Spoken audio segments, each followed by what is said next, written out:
Nithyanandam to all the new Kailasas joining us. Please be seated. Requesting all the participants to be seated. Make sure you have your aushadha. Apply the vibhuti and then the kumkum.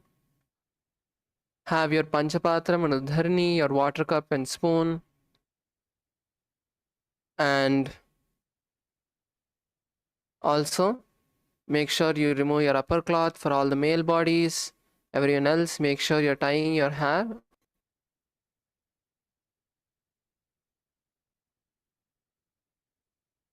And be seated. Sit in a comfortable position, close your eyes. And now it's time.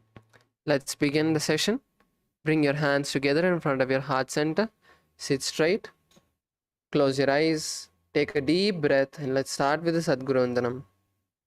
Nithyanandam Paramasukadam Kevalam Jnanamurtim Dvandvatitam Gagana Sadrisham Tattvamasya Laksham Ekam Nityam Vimalamachalam Sarvadi Sakshibhutam Bhavatitam Trigunarahitam Sadgurum Tam Namami. Now we'll be chanting the Shiva Mula mantra Om Ham Hom Shivaya Namaha 11 times. You can all chant it internally. We'll be chanting it aloud for you to follow along. Om Ham Hom Shivaya Namaha. Om Ham Hom Shivaya Namaha. Om Ham Hom Shivaya Namaha. Om Ham Hom Shivaya Namaha. Om Ham Hom Shivaya Namaha. Om Ham Hom Shivaya Namaha. Om Ham Hom Shivaya Namaha. Om Ham Hom Shivaya Namaha. Om Ham Hom Shivaya Namaha. Om Ham Hom Shivaya Namaha. Om Ham Hom Shivaya Namaha.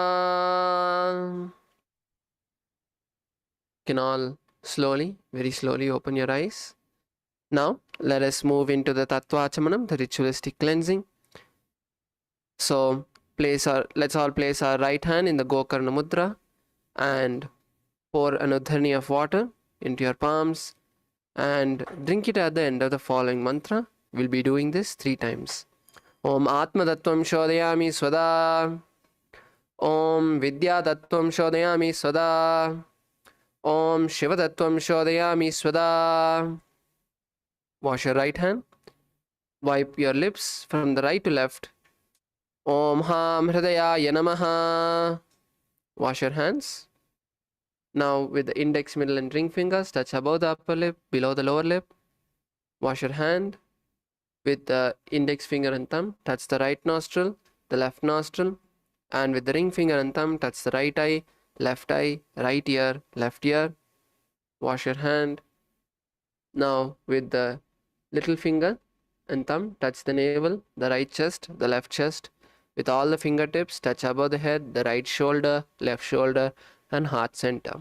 Wash your hand with an udharni of water. Now let's enter into the Sankalpa, the conscious resolution.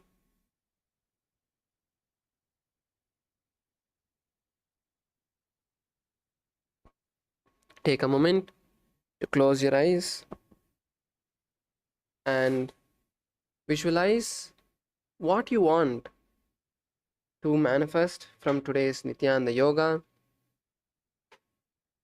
Breakthroughs in any part of the Nithyananda Yoga.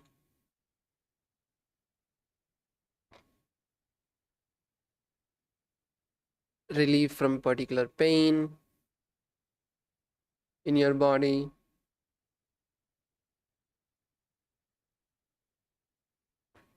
Take a moment to declare everything you want to manifest today.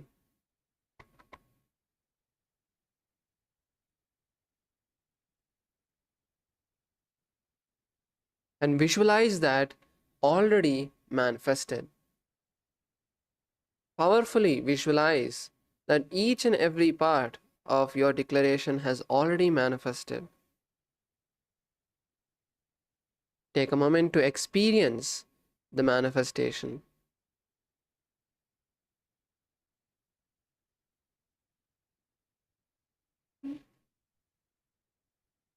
Now, from this powerful space, we'll be chanting the Sankalpa mantra. Please place your right hand on your left hand and place both your hands on your right thigh, as we'll now be chanting the Sankalpa mantra.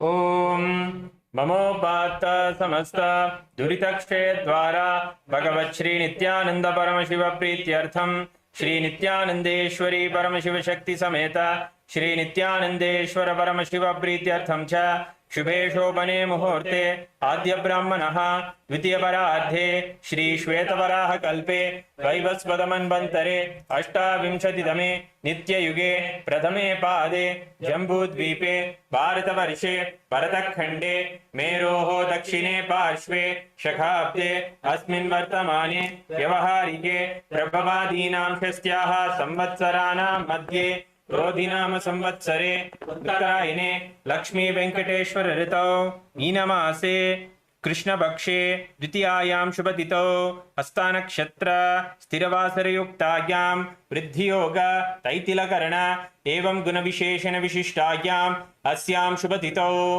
Shri कैलासोन्नत द्वादशांत Shyamala पीठारूढ़ Shri Meenakshi सुंदरेश्वरा भिन्न स्वरूप परशिवपुत्र रत्नकुमार गुरुमन्यतुल्यावतार श्री पार्वती स्तन्यपान लब्ध दिव्य ज्ञान विश्रुत सकल निगमागमसार भूत द्राविड वेद प्रवक्त्रे श्रीमद् परमशिव करुणा समितिगत मुक्तामय चतुरश्रयान गीयमान छत्र चामर श्री चिन्ह काहलादि समस्त विरडावल्यलंकृत ज्ञान विज्ञान चक्रवर्ती सर्वजन संग सद्यो निर्वाण दीक्षा व्ययापवर्ग वर्ष विश्रान जीमूत परमत कलभ केसरी शैव सिद्धांत स्थापनाचार्य श्री राजाधिराज पांड्य महाराज गुरु क्षपन शाख्यादि महांधकार निवारण ज्ञान भानु वीक्षणा नरहार ध्वजोच्छेदन पूर्वक श्रीमद् वृषभध्वज स्थापक शैव समय कर्तृ सर्वज्ञ पीठारूढ़ श्री जगद्गुरु श्री ज्ञान संबंध देशिक स्वामी वागीश सुंदर माणिक्य वाचक स्वामिनाम अवतार भूत श्री ज्ञान संबंध स्वामी पुनरुद्धृत श्यामला पीठ सर्वज्ञ पीठ तृणवत्युत्तर द्विशततम गुरु महासन्निधान अरुणगिरि योगीश्वर परंपरागत अरुणाचल सर्वज्ञ पीठ गुरु महासन्निधान कैलास परंपरागत कांची कैलास सर्वज्ञ पीठ त्रयस्त्रिंशदुत्तर द्विशततम गुरु महासन्निधान नित्योत्सव नित्य मंगल नित्य कल्याण नित्य रजित कैलास परंपरागत आदि कैलास नित्यानंद पीठ महास्थान महासिंहासन पीठ कर्तृ साक्षात् श्री परमशिव समुद्भूत श्रीलास परंपरागत वैवस्वत मनु इक्ष्वाकु हरिश्चंद्र भगीरथ श्रीरामचंद्र शूरसेन इत्याद्य नवच्छिन्न सार्वभौम चक्रवर्ती परंपरागत चतुष्षष्टि योगिनी मंडित चतुष्षष्टि संप्रदाय प्रवर्तक मनुधर्म शासन सूर्य वंश प्राप्त सर्वज्ञ पीठ सुरांगी साम्राज्य मूर्धाभिषिक्त चूड़ामणि साक्षात् श्री परमशिव समुद्भूत कपिल महागुरु पुनरुद्धृत महानिर्वाण पीठ अष्टोत्तर सहस्र श्री महामंडलेश्वर साक्षात् श्री परमशिव समुद्भूत श्री महागणपति समारंभ अनवच्छिन्न पीठाधीश्वर गुरु परंपरा प्राप्त अटल पीठ अष्टोत्तर सहस्रतम अष्टोत्तर सहस्र श्री अटल पीठाधीश्वर धर्म मुक्ति स्वर्गपुर स्वर्ण पीठ त्रयोविंश गुरु महासन्निधान कैलास परंपरागत आदिपीठ सर्वज्ञ पीठ जगद्गुरु श्री कैलास पुनरुद्धारक श्री कैलास परमाचार्य श्रीमद् परमहंस परिव्राजकाचार्य वर्य सच्चिदानंद प्रणव स्वरूप श्रोत्रिय ब्रह्मनिष्ठ श्रीमद् जगद्गुरु श्रील श्री भगवत् श्री नित्यानंद परमशिव श्री ज्ञान संबंध देशिक परमाचार्य स्वामिनां प्रीत्यर्थम तेषां पादारविन्दयोः भक्तिसिद्ध्यर्थं गुरुकृपाकटाक्षसिद्ध्यर्थं क्षेमस्थैर्यवीर्यविजय आयुरारोग्य ऐश्वर्याणाम् अभिवृद्ध्यर्थं धर्मार्थकाममोक्षचतुर्विधफलपुरुषार्थसिद्ध्यर्थं समस्तदुरितोपशान्त्यर्थं समस्तमङ्गलावाप्यर्थं भगवच्छ्रीनित्यानन्दपरमशिवप्रसादेन सकुटुम्बस्य ज्ञानवैराग्यजीवन्मुक्तिप्राप्त्यर्थं पूर्णारोग्ययुक्तदुर्गात्रिकयोगिश्रीसिद्ध्यर्थं परमशिवशक्त्याविष्करणार्थं नित्यानन्दयोगाभ्यासं करिष्ये। ओमपौपस्पृश्य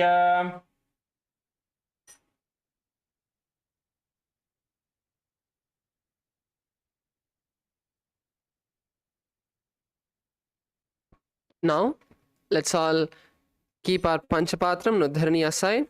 Let's all stand up and shake ourselves. Come on, come on, come on. Everyone up.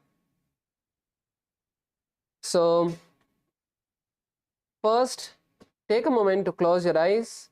Visualize yourself as a complete skeleton without any muscles, skin, just a skeleton. And now intensely start to shake all the parts of your body, from your fingers, your toes, your ankles, your hands, your neck, your shoulders, your hands, your hips. Every single part of your body is independent, moving in its own direction with no particular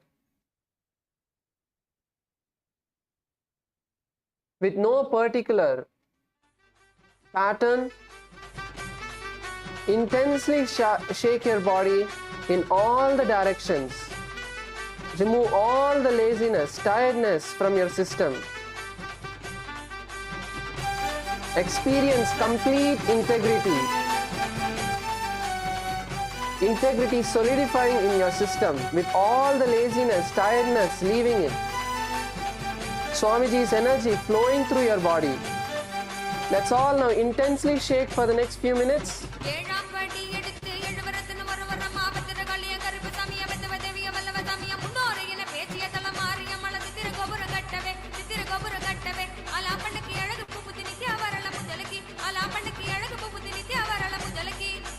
Nithyanandam, Nithyanandam, Nithyanandam, Anandam, Nithyanandam, Anandam, Nithyanandam, Nithyanandam, Nithyanandam, Anandam, Nithyanandam, Anandam.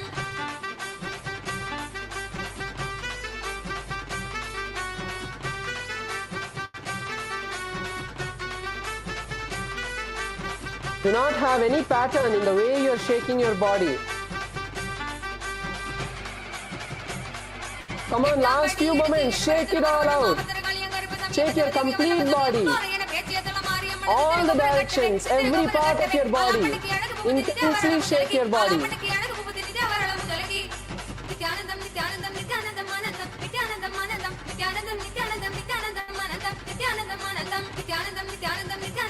Come on, come on, come on, last few moments. Shake your body intensely.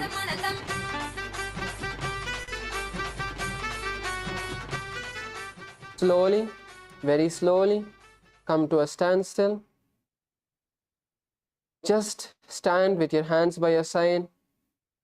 Just relax. Just keep your hands by your side. Relax. Completely relax your body. Just focus on the breath. Inhaling as deeply as you can and exhaling completely. Focus on the breath. Inhale and exhale as deeply as you can. And just enjoy the energy. Do not shake your body. Paramayogaya.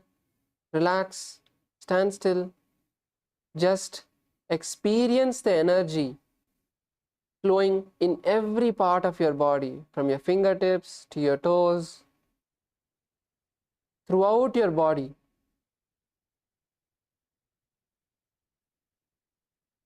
Breathe in and breathe out as deeply as possible. Feel your heart beating.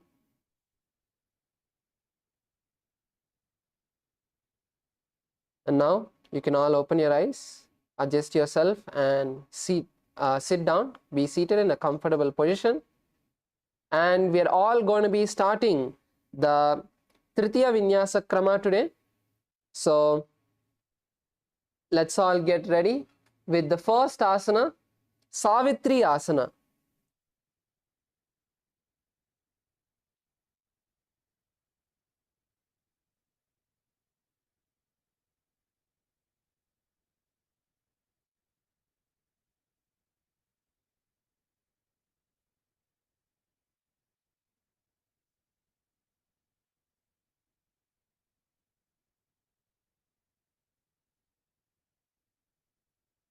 Yes. So now we're starting with the first asana, Savitri Asana. Now place your right foot pressed by the perineum and the left foot on top of the right foot. And place both of your hands on your knees. Sit straight with your head, neck and spine in a straight line. And visualize Lord Surya in your inner space. So the next few asanas are going to be seated asanas where we are going to be sitting in the same or similar postures. Focus on all the other components. As these are simpler asanas, focus on all the other components like the visualization, the gaze, the pranayama, the bandha, the japa. Take a moment to perform each of these intensely. So start with the visualization, the powerful visualization of Lord Surya. You can visualize the sun or the deity of Lord Surya if you have seen. And fix your gaze at the third eye. You can keep your eyes closed if you want. Fix your gaze to the third eye and perform the Samana Kumbhaka. Inhale deeply. Lock the breath. Visualize the intense heat in your navel center and then exhale when you can't hold on anymore. Perform the Kumbhaka intensely as you lock the perineum in the Mula Bandha and intensely roll the japa Om Nithyananda Paramashivoham in your throat center as we perform Savitri Asana. परिमूलद्वार टेकी वैसे भावा पगा की येडी जीमनो पगा मोडी भगतली की माहिली कोरा योनिस्थान खातिरा से फना जीमनी जमगमाहिली कानी लगावे हस्तगोड़ा परिरासे. Now the next asana is Vajrasana 2. In this asana we continue to be seated in the same posture with the right heel by the perineum and the left heel on top. Keep both of your hands on top of the knee, and in this asana you're going to fix your gaze at the tip of the nose. Fix your gaze at the tip of the nose and visualize Vajra, a powerful weapon. If you are familiar with the Hindu Puranas, you can visualize the Vajra. Otherwise, visualize the powerful lightning in the sky. Place your hands on the knees and we are going to be performing the Samana Kumbhaka along with the Mula Bandha and Udyana Bandha.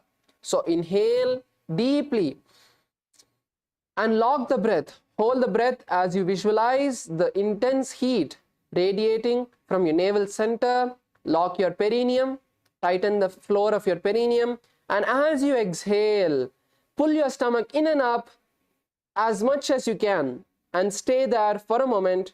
When you can't hold on anymore, relax and again inhale through the nostrils and hold your breath. If you need to catch a breath in between, maybe a few breaths to normalize, then that's fine, you can do that. Let us start performing the pranayama along with the bandha.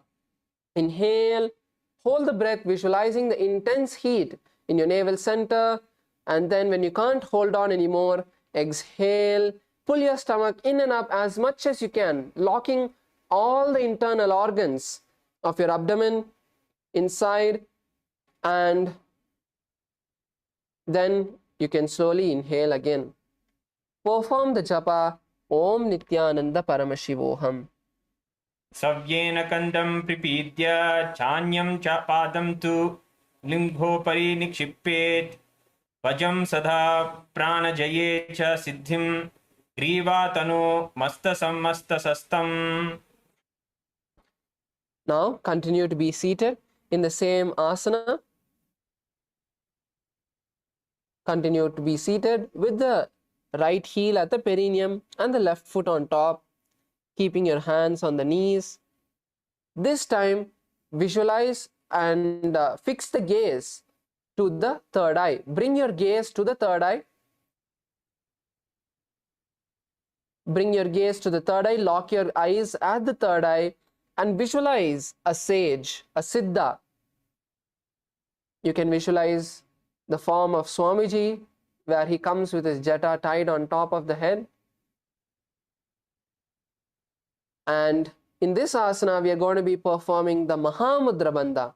So, as you inhale, inhale deeply, lock the air inside your stomach and bend the chin to the chest, performing the Jalandhara Bandha, and at the same time, visualize the intense heat of the stomach, of the Jataragni, radiating and increasing. And then as you exhale, release the Jalandhara Bandha to exhale, lock your stomach in and up, and then stay there for a moment. When you can't hold on anymore, then inhale through the nostrils. Throughout this time, perform the Mula Bandha continuously and hold the japa Om Nithyananda Paramashivoham in your throat center.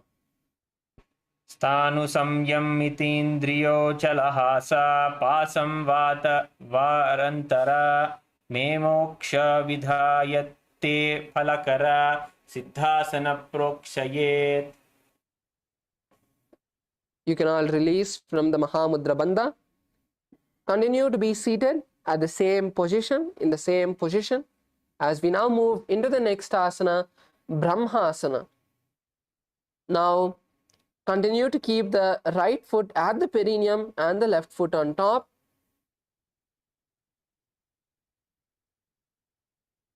This time, you will be placing the left toes.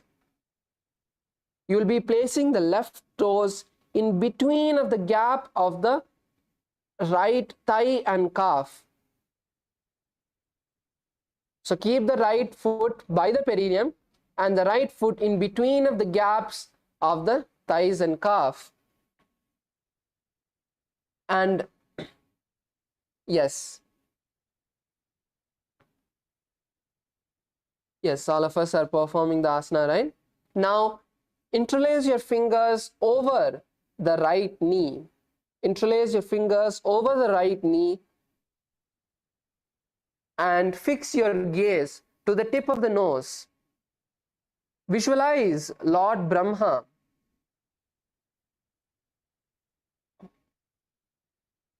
Visualize Lord Brahma in your inner space.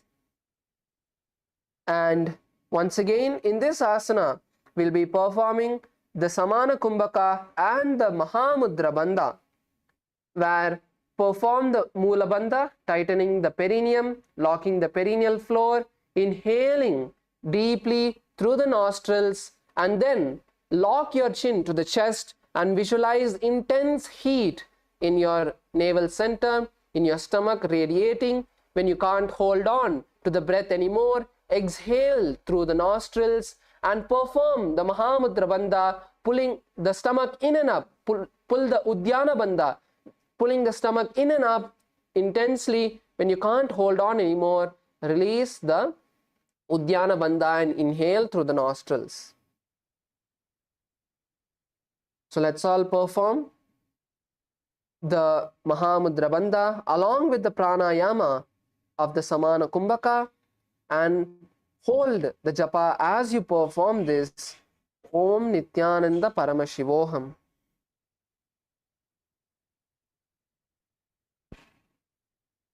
पाद्मं ब्रह्मस्तासेद्धं स्वस्तिकं वज्रमासनं बद्धकोणं भद्रपृष्ठं मूलबन्धं तथैव च.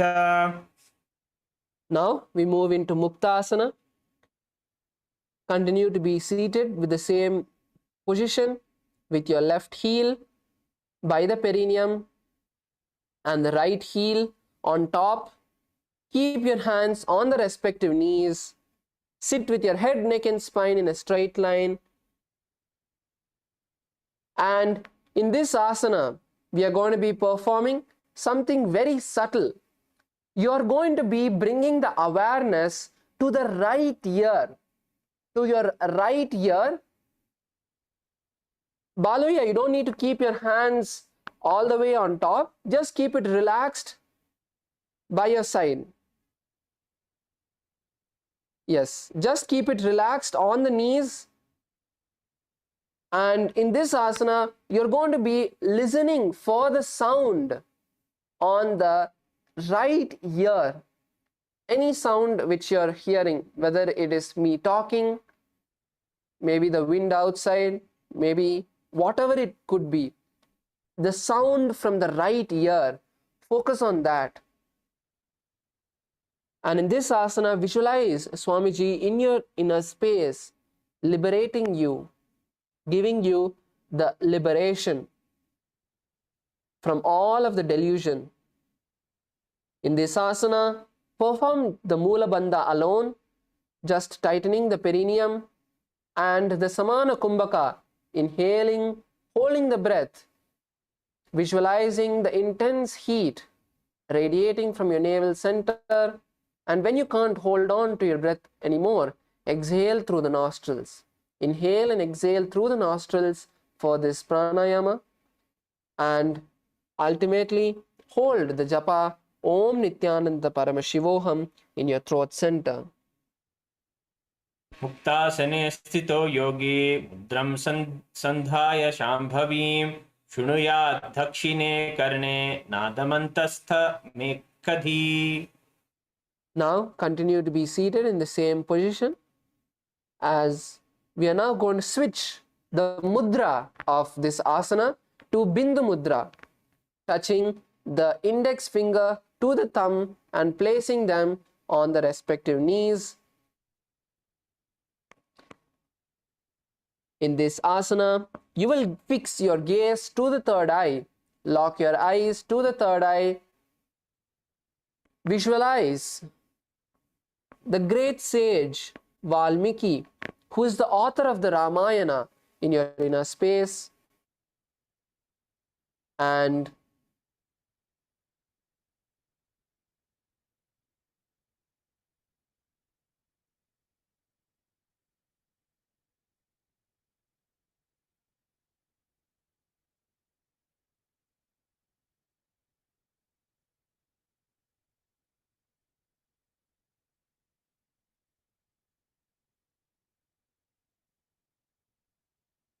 in this asana, perform the Mula Bandha, tightening the floor of the perineum and the Samana Kumbhaka, inhaling, holding the breath as you intensely radiate the heat from your stomach, from the Jataragni, and exhale through the nostrils, and continue to hold the japa Om Nithyananda Paramashivoham. पैसी करी दावा पगगी पगतली येडी बारला फना दिसी मोडी जीमनी पासती लगावे जीमन पगा की येडी बाए नली. The next asana is Dvishirasana. In this asana, continue to be seated in the same position.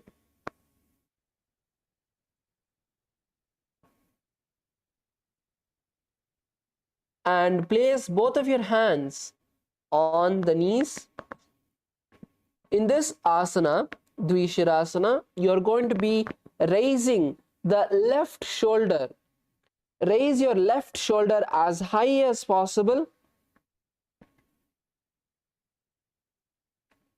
Lift your left shoulder as high as possible, making it seem like a second head.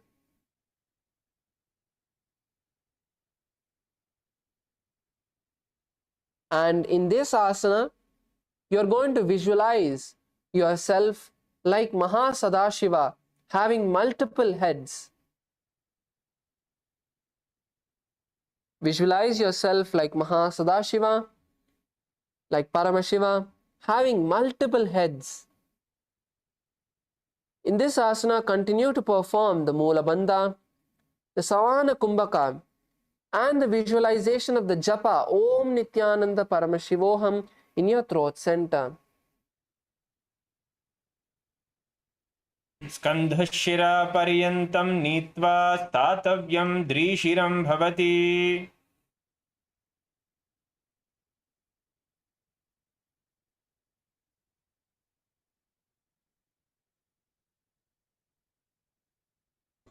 So the next asana is Dvishirasana on the opposite side. So if you lifted your left shoulder, then lift your right shoulder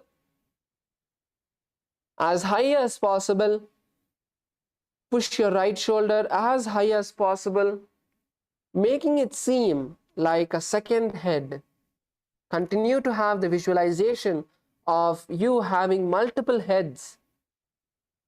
The Samana Kumbhaka, the Mula Bandha, and the intense chanting internally of the japa Om Nithyananda Paramashivoham.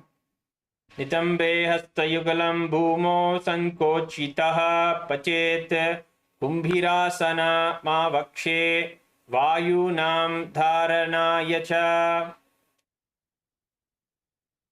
Now we move into the next asana, Kumbhirasana. In Kumbhirasana, interlace both of your hands above your head.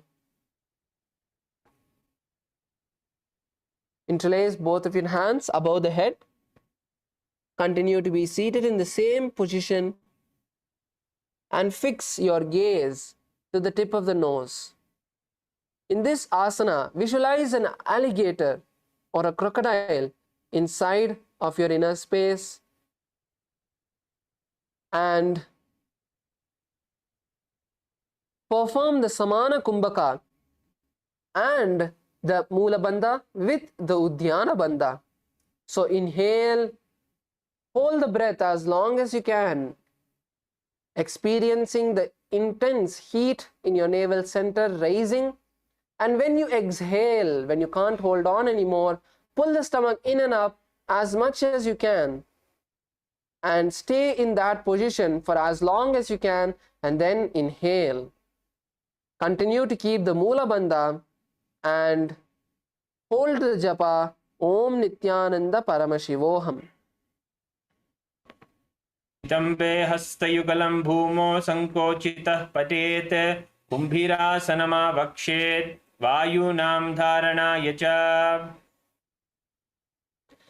The next asana is Chakrasana 2. In this asana, we are going to be changing the seated position into a Sukhasana like position, placing each of your heels under the opposite thigh. Place each of the heels under the opposite thigh, like in Sukhasana. You will place both of the legs under the opposite thighs, not on top. Place both of your legs under the opposite thighs.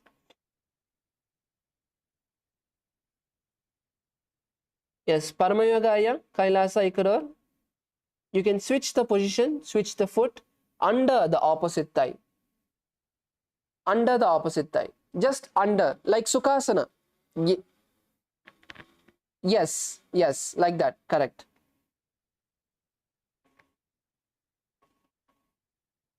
Sit in a comfortable position with your legs crossed, and in this asana, you will fix the gaze to the tip of the nose and sit with your head, neck and spine in a straight line, as you now are going to visualize each of the 7 chakras, starting with the Mooladhara, moving up to just below the navel center, the Manipuraka, the navel center, Swadhisthana, next the navel center, the Manipuraka, then the heart center, the Anahata, the throat center, the Vishuddhi, the brow center, the Agnya, and finally the Sahasrara. In this asana, continue to perform the Samana Kumbhaka. Continue to perform the Samana Kumbhaka along with the Mula Bandha and hold the japa Om Nithyananda Paramashivoham. सव्योरुदक्षिणे घुल्पे दक्षिणं दक्षिणेतरे निधाध्या रुजुकायास्तु चक्रासनमिदं मतम्. The next asana is Swastikasana 2. Now, you're going to be slightly changing the position of your feet, placing them inside, placing each foot inside the gap of the thighs and calves.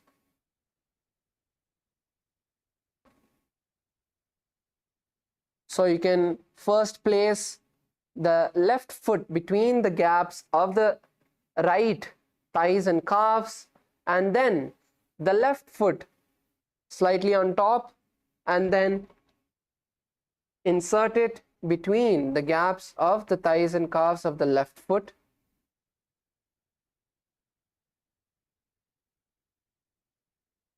You can place your foot as much as possible and visualize yourself as the embodiment of peace, well-being, good fortune, and prosperity. Fix your gaze at the tip of the nose.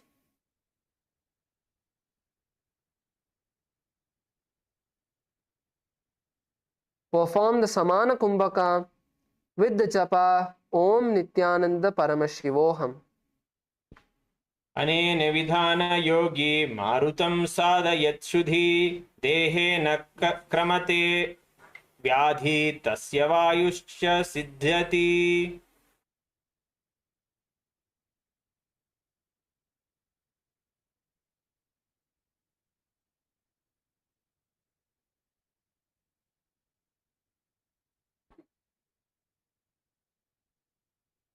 The next asana is Swastikasana 3. Continue to be seated in the same position with the feet in between of the opposite thighs and calves. Now perform the Parashamudra in front of your heart center, interlacing your fingers in front of your heart center. Perform the Parashamudra, interlacing your fingers in front of the heart center.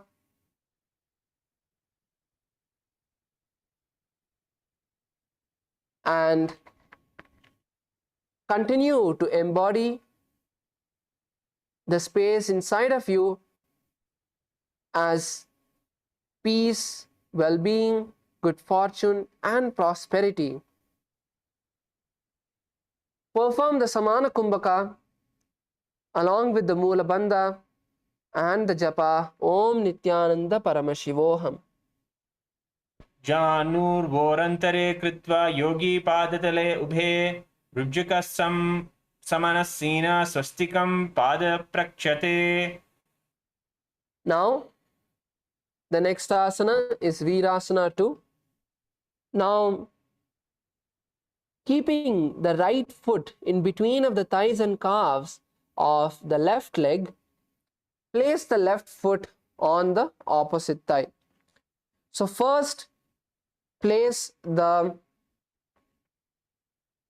right foot between the gaps of the thighs and calves, just in between of the thighs and calf, and then place the left foot on the right thigh.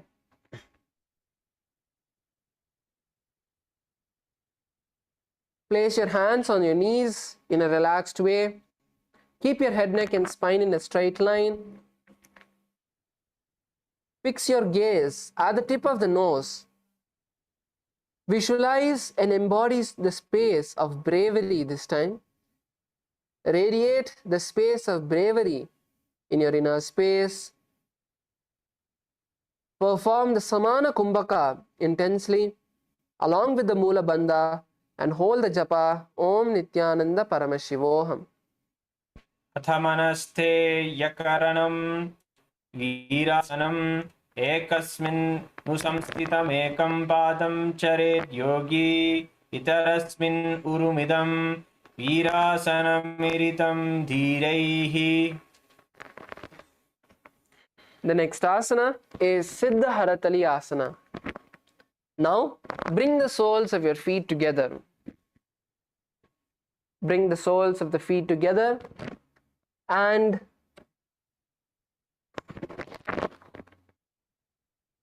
keep the toes slightly separated.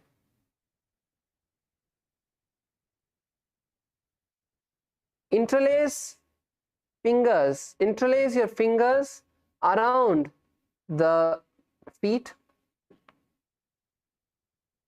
Interlace your fingers around your feet, and if you're not able to, place your knees on the ground. Gently just shake your knees up and down, loosening the hips.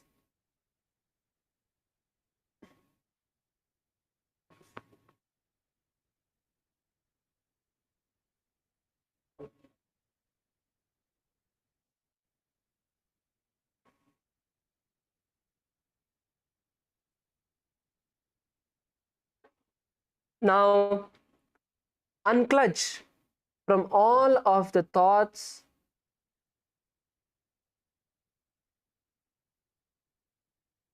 and fix your gaze at the tip of the nose.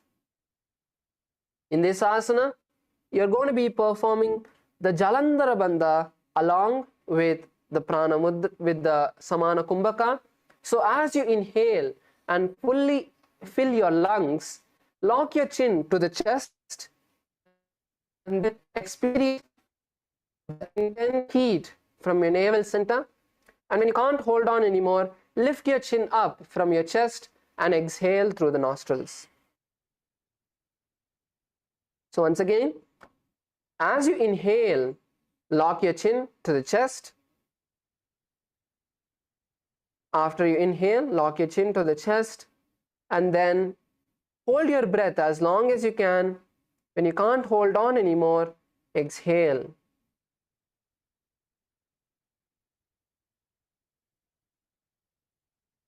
In this asana, continue to perform the japa Om Nithyananda Paramashivoham.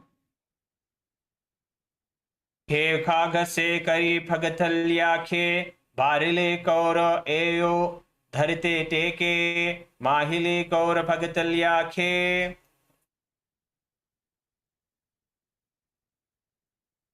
Next asana is Bhadrasana 3.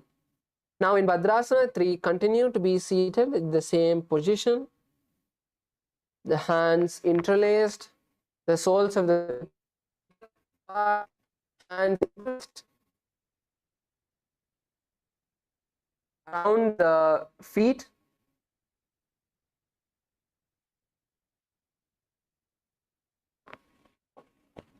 And continue to try to push your knees to the ground. Continue to try to push your knees to the ground. In this asana, fix your gaze to the tip of the nose and visualize Lord Veerabhadra. Perform the Samana Kumbhaka, and we are also going to be performing the Mahamudra Bandha, which is all the three bandhas together. So first perform the Mula Bandha and then inhale through the nostrils. Once you have inhaled completely, lock the chin to the chest and hold that as long as you can.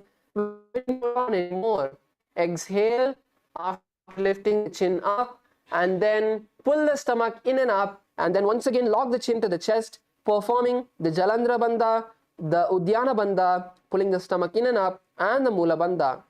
When you can't hold on anymore, release all the bandha and inhale through the nostrils.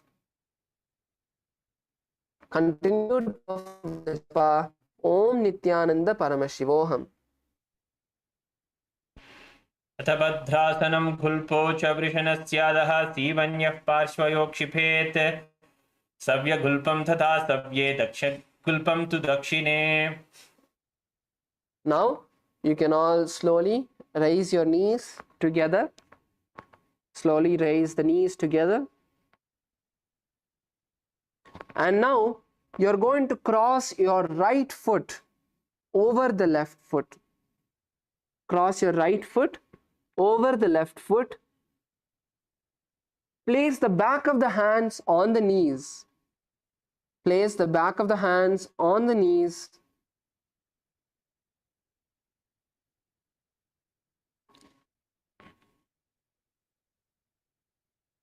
And now you're going to be performing the Yoga Narasimhasana, where you're going to stick your tongue out and exhale forcefully.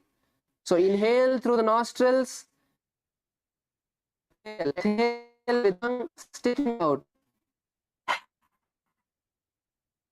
forcefully. Visualize the powerful form of Narasimha and fix your gaze at the tip of the nose. Perform the Mula Bandha, tightening the beginning and the jap Om Nithyananda Paramashivoham.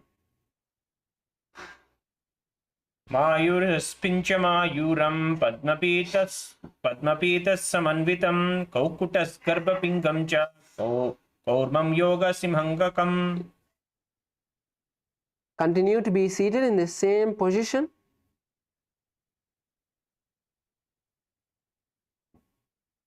Now, place the palms on the knee with the palms facing downward.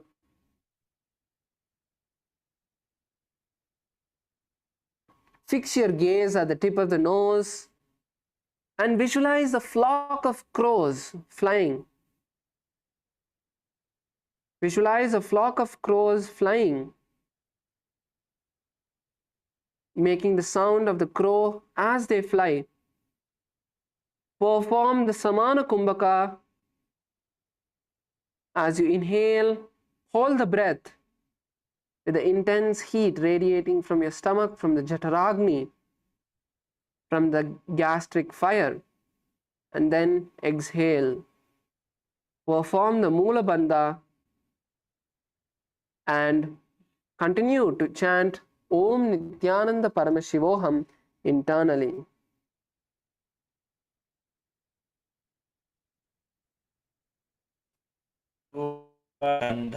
Sanamutamam Kalipapad pramuchyate Vayavim vasanamayet.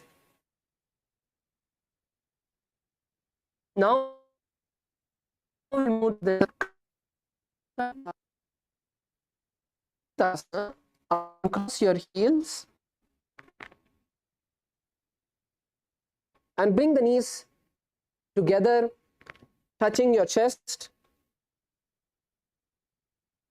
and place the palms on the knees. Bring your knees as close to the chest as possible and bring the knees together as much as possible and bring the feet as close to the buttocks as possible. Keep your head, neck and spine in a straight line.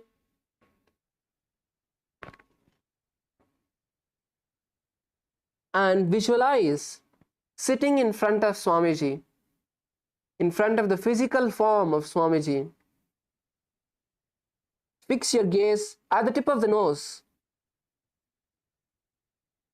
Lock your gaze at the tip of the nose.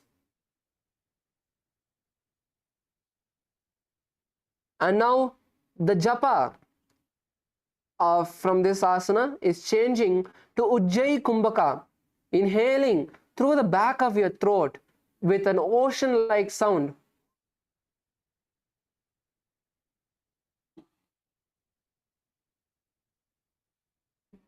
The pranayama is changing to Ujjayi Kumbhaka as you inhale through the mouth, making an ocean-like sound, and then exhale through the nostrils.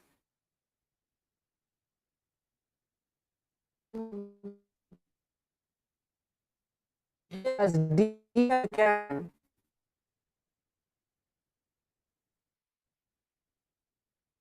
Do not hold the breath.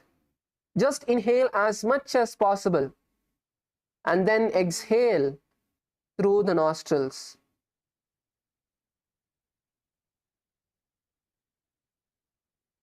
You will be making a slight sound like the ocean. Inhale and then exhale. Continue to perform the Mula Bandha and the Japa Om Nithyananda Paramashivoham. भूतप्राश्नी समयोगे प्राहुरुत्कट्टिकासनम्. Now we move to the next asana, Dandasana 2. Now stretch your legs in front. You can all stretch your legs. And place your palms on the respective knee. Sit with your head, neck and spine in a straight line.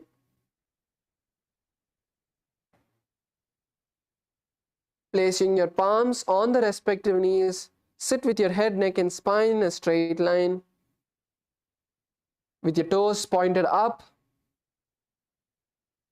Visualize that you are the yoga danda or the walking stick of Paramashiva. Powerful, charged with the power of Paramashiva. Fix your gaze to the tip of the nose. Fix your gaze to the tip of the nose and continue to perform the Ujjayi Kumbhaka, inhaling through the mouth and then exhaling through the nostrils. Perform the Mula Bandha and the Japa Om Nithyananda Paramashivoham. Sister Guri Sister Gulpo Bhru Sistor Prasarayet Yatropavishya Pado Tad Dandasanam Udiritam. And now raise your hands high above you. Inhale, taking a deep breath, and as you exhale, lower yourself forward, pulling yourself forward, not bending the back, but bending from the abdomen, from the hips, from the lower back, all the way forward as much as you can, holding on to whichever part, whether your toes, your legs, your feet, your ankles, your calves, or even your knees, wherever you can, hold on and pull yourself forward as much as you can, lowering the head down to the knees. And in this asana, visualize that you are water. You are a tank of water. Water does not have any resistance. Water just flows. And the same way, you are also just going to flow into this asana. Releasing all the tension, tightness, resistance in your body. Intensely visualize that you are become water. Your body has become like water. Fix the gaze at the tip of the nose and continue to perform the Ujjayi Kumbhaka. For all of those who are able to perform this asana comfortably, you can also perform the Uddiyana Bandha. As you exhale, pulling the stomach in and up in the same position, in the position with your head all the way down. If you're still trying to perform the asana, focus on the stretch. If you have already touched your forehead to the mat, once you have, you can also get up and go and help others as well. If you're already performing this asana, once you have performed the asana, stay in that position for a moment. Just go around, slightly give a press on the lower back. Slightly for those participants, you can around you, you can go and give them a gentle push forward from the lower back for a few seconds. If you have already performed the asana, if you are not performing, if you're not able to touch your head to the knees, then focus on getting to that position. Lowering your body as much as possible. Do not give up. Even if it's hurting, maybe take an inch lightly back. But get into that uncomfortable. There's a difference between the uncomfortable and the hurting. So stay in that uncomfortable position as much as you can.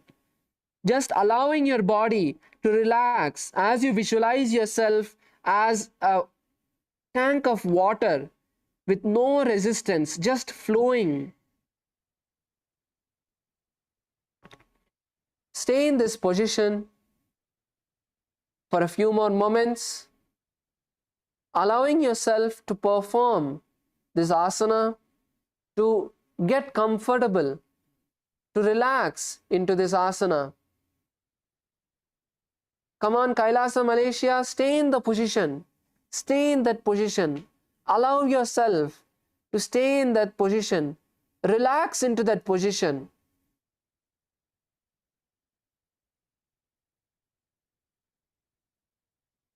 All volunteers in Kailasa, Bolivia also can go around, give a gentle push behind the back of all the participants who are not able to perform. Stay in that position as long as you can.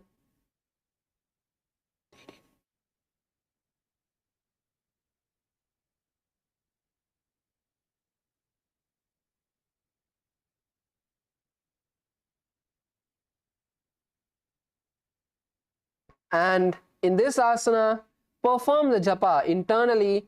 Om Nithyananda Paramashivoham.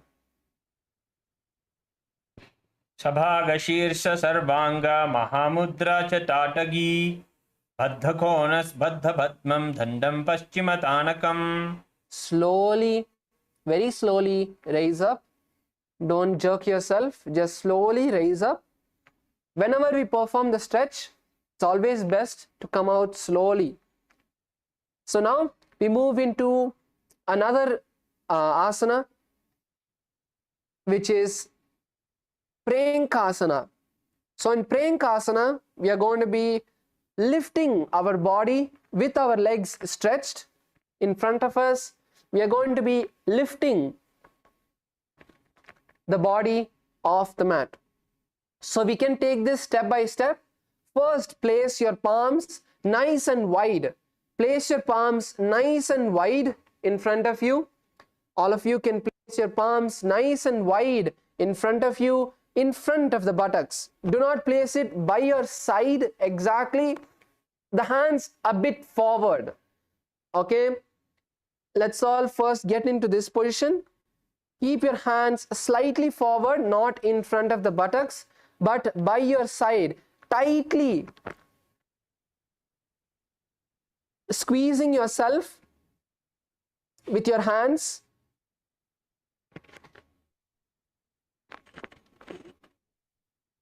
So now, once you have nice and tightly kept your hands by your side, then lift the buttocks off the mat. Lift the buttocks alone off the mat. If you are able to, from this position, if you are able to, then you can lift the heels off the mat.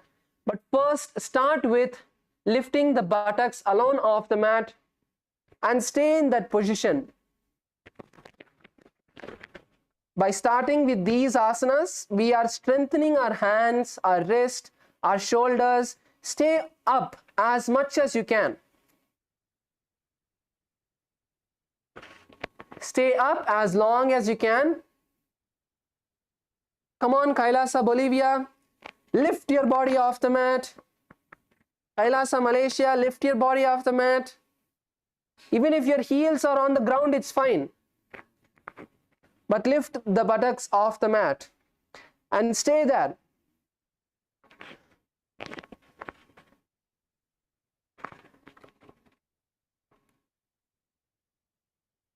So, in this position, visualize that you are a cradle. You are a rocking cradle Continue to inhale through the mouth and exhale through the nostrils. And hold the japa Om Nithyananda Paramashivoham. एकवत् स्थित्वा पादाग्रे मस्तके परिनीत्वा पृष्ठभागे भूमौ निधाय तिष्ठेत्. Yes, so good. Some of the participants, some of us were able to perform. That's good. Good. It looks like in Kailasa, Malaysia, someone had did. And Paramayogaya, you also did, I saw. That's good. Now we move into the next asana, which is Prerequisite 2.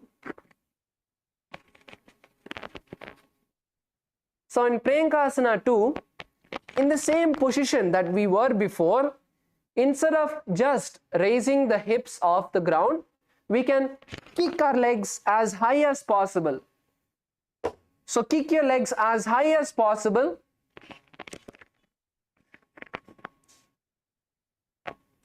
So you're going to rock yourself back and forth. So go as back as possible and kick yourself as high as possible. You can kick your legs with one leg at a time up, and then once you're able to kick yourself, you can kick your entire body as high as possible. So let's all try Prerequisite. Take a moment to try with one leg on the ground and just raising the other leg, getting the feel of how your body would move if you had kicked yourself. And once you are getting the feel, you can kick your leg as high as possible. And when you are able to kick your legs as high as possible, then lift your body as high as you can and lower back down.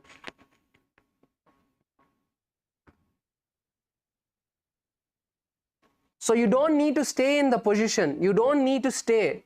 It is like a rocking cradle. So if you've seen a swing or a cradle, as you move back and forth, you will move down and back up, down and back up. Basically, you're on a swing, but your hands are the sides of the swing, are the frame of the swing. So it's like that. So just rock yourself up and down. And in this asana, continue to visualize the cradle. Breathe in the Ujjayi Kumbhaka, inhaling through the mouth and exhaling through the nostrils, and hold the japa Om Nithyananda Paramashivoham. एकवत् स्थित्वा पादाग्रे मस्तके परिनीत्वा पृष्ठभागे भूमौ निधाय तिष्ठेत्. Yes, relax. Bring your knees together. Hug your knees. Bring the heels close to the buttocks. Wrap your legs.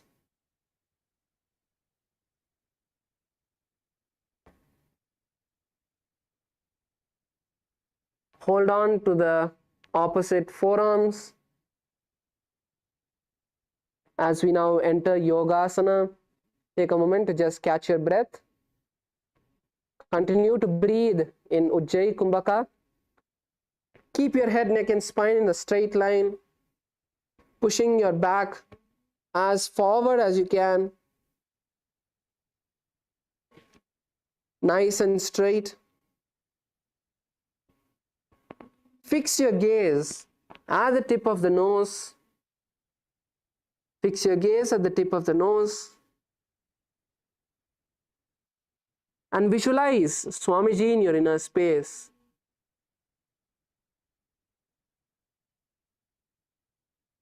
Perform the Moola Bandha, tightening the perineum, and the japa Om Nithyananda Paramashivoham. पृष्ठभेदान्वितं पादं तस्य हस्तेन बन्धयेत्. अथ योगासनं वक्ष्ये यत् कृत्वा योगिरात् भवेत्. Now we move into the next asana, Vrishapati Asana. So Vrishapati Asana is where you're going to sit on, we can start with the left leg. So sit on the left leg and raise the right over the left. So sit on the left heel and raise the right over the left, bringing the right leg to the side of your left hip, bringing the right heel to the side of the left hip as much as possible. Bring your leg as backward as possible and place your hands on the top knee, one on top of the other.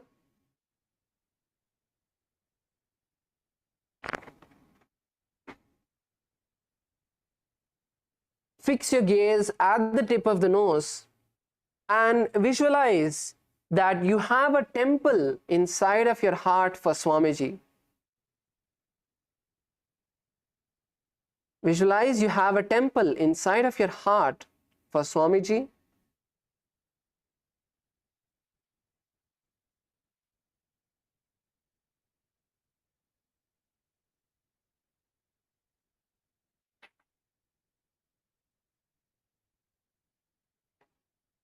And now we are going to be changing the pranayama from this asana to the Sitkari Kumbhaka, which is clenching the teeth and inhaling through the gaps of the teeth, making a hissing like sound.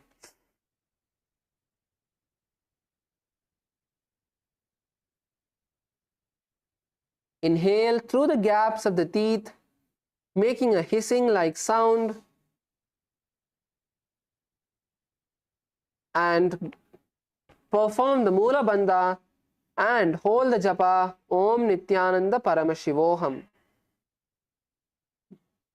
Imana Goda Agrakaridavo Pagabjimani Pasati Ani Modiye Dikulani Chera Sephana Pani Adar Rahe. Relax as we now move into the next asana, which is Dhruvasana.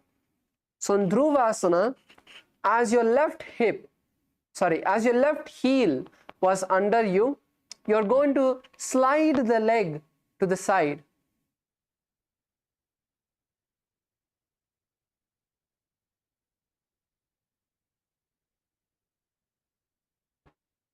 So in Dhruvasana, you're going to slide the heel which was under you to the side, and once again fix your gaze to the third eye. Fix your gaze to the third eye and interlace the fingers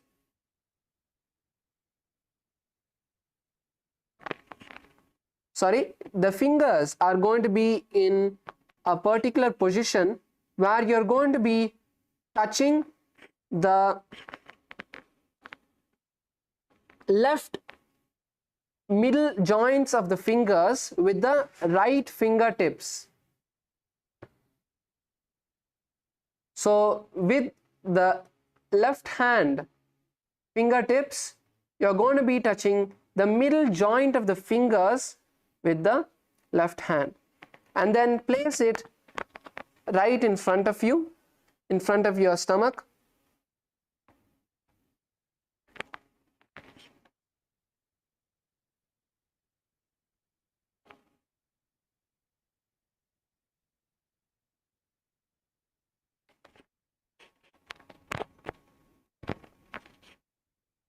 So you will be placing your palm upward. So the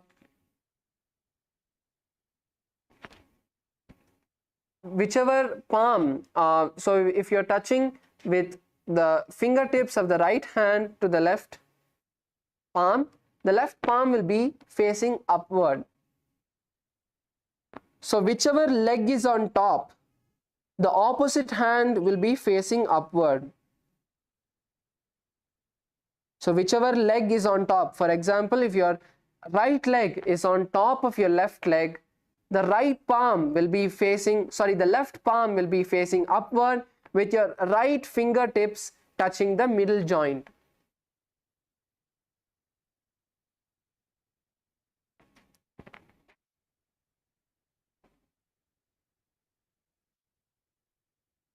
Make sure you're getting the subtle details right.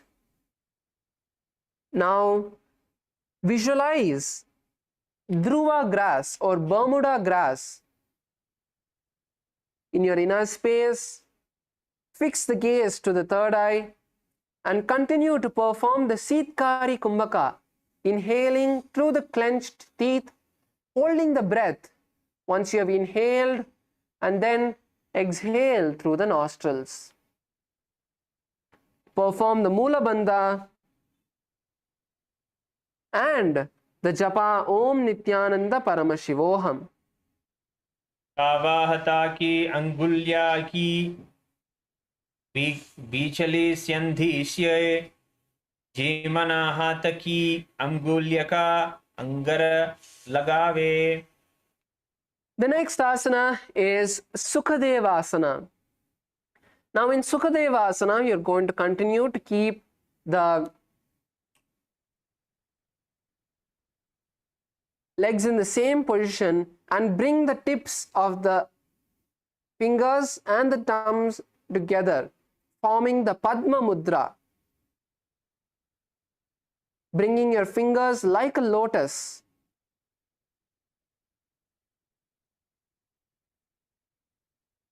And place it on the top knee. Visualize all the gods and goddesses are pleased with you and blessing you. Fix your gaze at the tip of the nose and continue to perform the Sitkari Kumbhaka, inhaling through the clenched teeth, exhaling through the nostrils, and holding the breath after you have inhaled.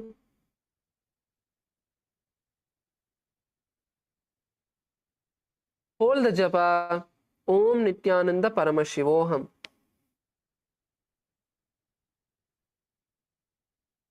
वे हथेली सुबह करे NASA अग्रतरणों car धारे पावन धारे सहित सुचारे सोनर काव्य शक्ति को लगावे. Now relax and place your hands in the same seated position. Place your hands on the feet and hold your feet. Whichever foot is on the side. So basically you'll be holding your opposite feet. So just hold on to the feet and keep your head, neck and spine in a straight line. Keep your head, neck and spine in a straight line. Fix the gaze at the third eye. Fix the gaze at the third eye.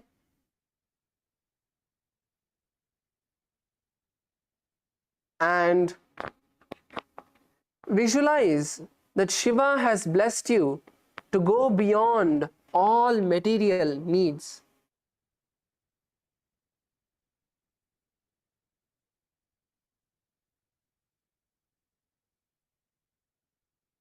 Bring the heels as close to the hips as possible. Bring the heels as close to the hips as possible. If possible, touch the heels to the buttocks.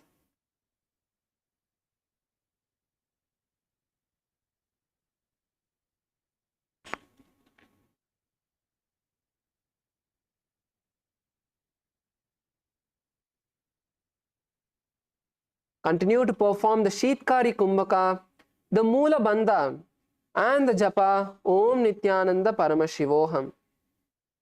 प्रथम जीवनो पाव ऊंचावे दाई झमक उपरी करी लावे दाई भक्ति ताक आन गोड़म ऊपर थल करे थाने.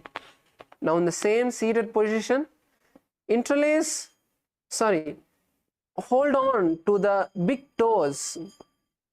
So just hold on to the big toes with all of your fingers and lean forward and down as much as you can. Lean forward and down as much as you can.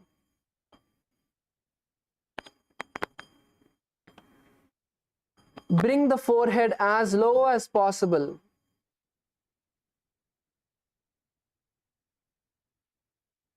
And visualize a fish in your inner space. Gaze to the tip of the nose. Continue to perform the Sheetkari Kumbhaka. So however low you can go, push yourself forward. Your hips are going to stretch nicely, your hips and your hamstrings. So go as low as possible. Go as low as possible. Pushing yourself forward.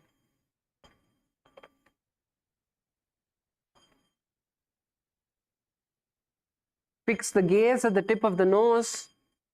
Continue to perform. Breathe. Continue to breathe in the Sheetkari Kumbhaka. Hold the Moola Bandha and the japa Om Nithyananda Paramashivoham.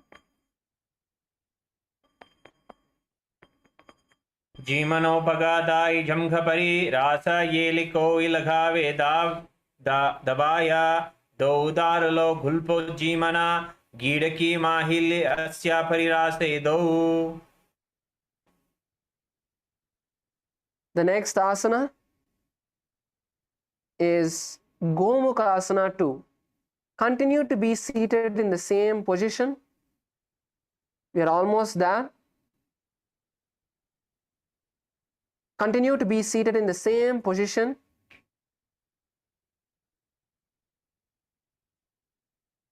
And now,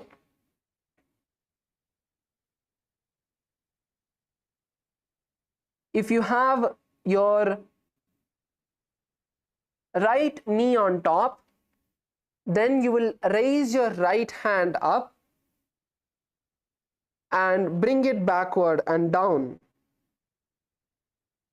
And then with your left hand, you will bring it from down, and then you will interlace your fingers behind the back. So if you're able to just touch the fingertips, that is fine. Push yourself further. Open up your shoulders as much as possible. Open up your shoulders as much as possible.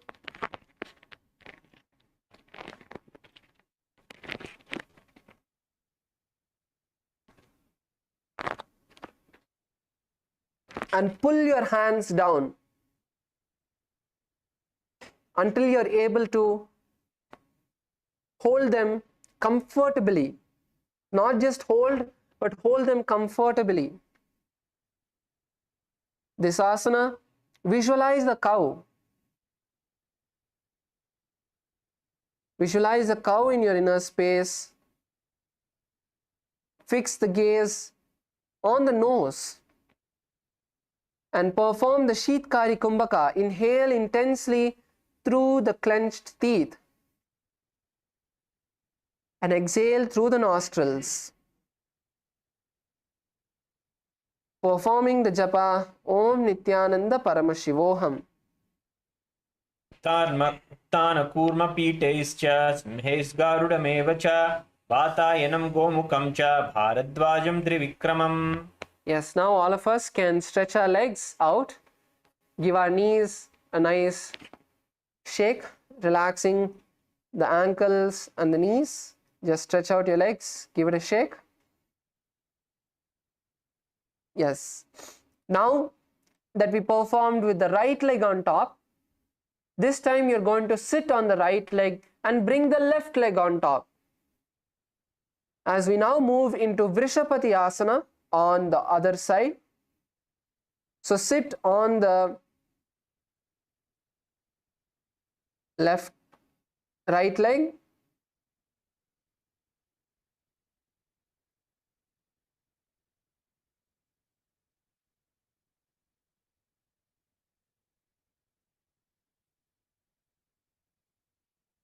sit on the right leg, place the left leg on top, and now place both the hands on the top knee.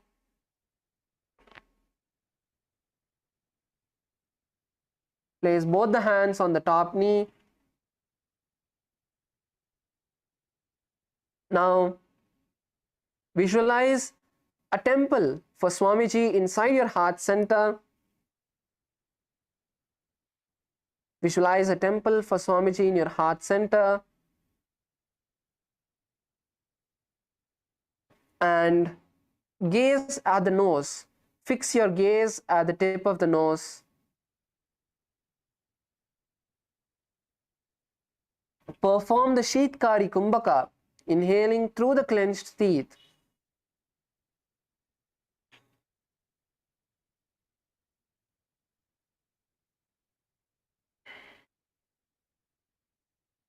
And hold the japa Om Nithyananda Paramashivoham. Imana goda agrakaridavo pagajimani pasati ani modiye dikulani cherase phanapani adar rahe. Yes. The next asana is Durvasana. On the other side, as we now slowly extend the feet which was there, slide the feet. So slide your right leg from under the perineum to the side of the left hip.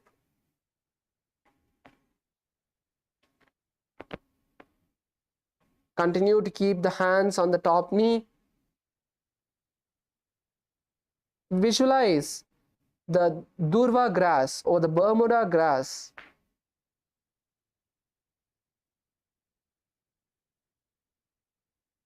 Gaze to the tip of the nose. Perform the Sheetkari Kumbhaka.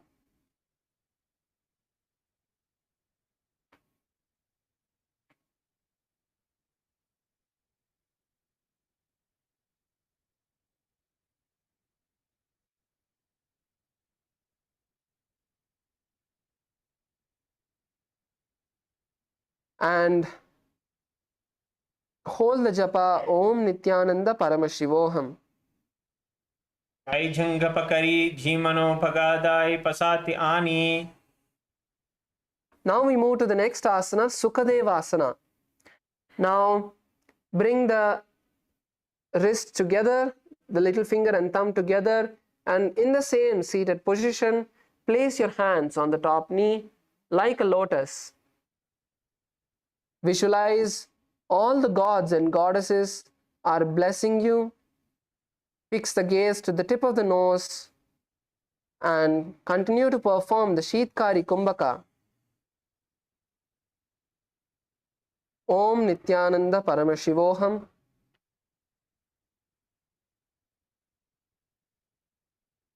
उभयहते लिसुधे करे NASA अग्रतरणौ को धरे पावन धरे सहित दुष्साधे सोनर काव्य शक्ति को लगावे. Now we move into the next asana, Datta Digambarasana. In the same seated position, now hold on to your feet on each side with all of your fingers. Keep your head, neck and spine in a straight line. Gaze to the third eye. Gaze to the third eye and visualize Paramashiva has blessed you with all the material needs that you need. Visualize the Sheetkari Kumbhaka. Continue to perform the Sheetkari Kumbhaka and the Moola Bandha. Tightening the perineum with the japa Om Nithyananda Paramashivoham.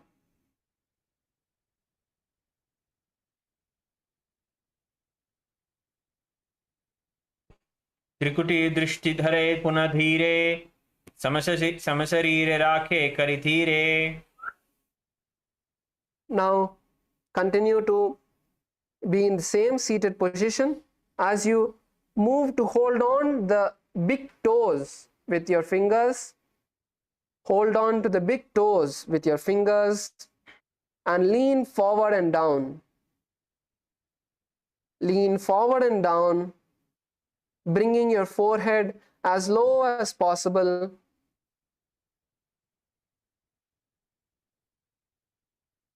And fix the gaze at the tip of the nose, performing the Sheetkari Kumbhaka.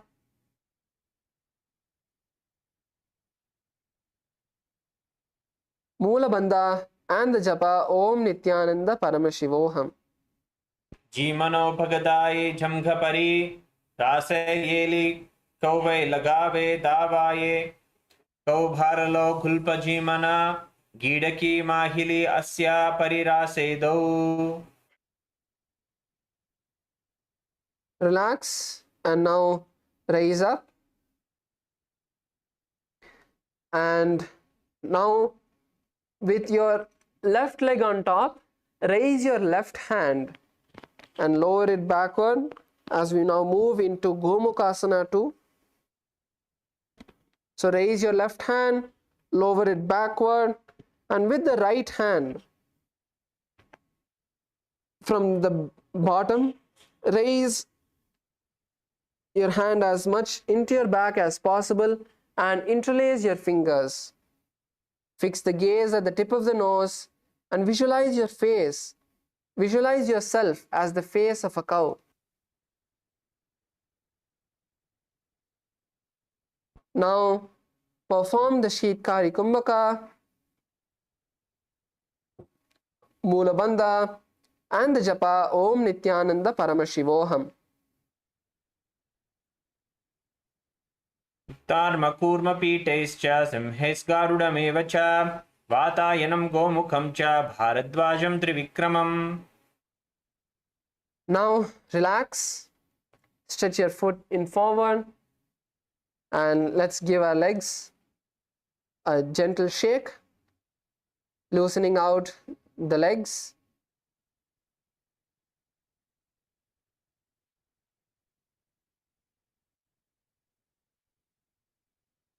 Now we move into the next asana, Dhirasana.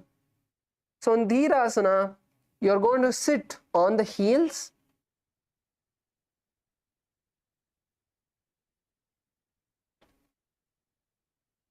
So sit on your heels.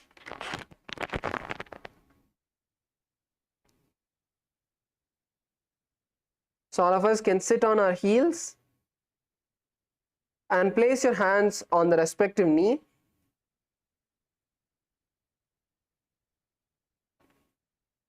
Keep your head, neck and spine in a straight line and visualize the space of bravery, inside your inner space, and fix the gaze at the tip of the nose.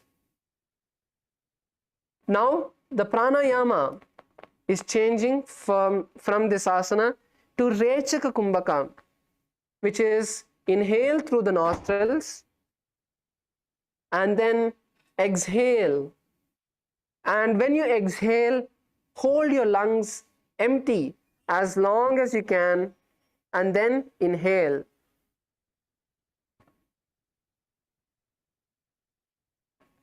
So this is the Rechaka Kumbhaka.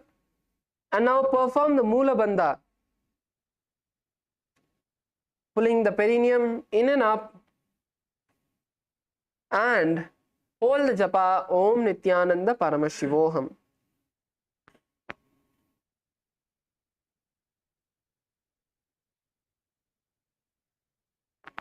वामे भग घोथना ही वाली तेना पनो गुडानी नीचे आड़ा. The next asana is Dakshina Padasana. So remain seated in the same position. So we'll start with the left leg.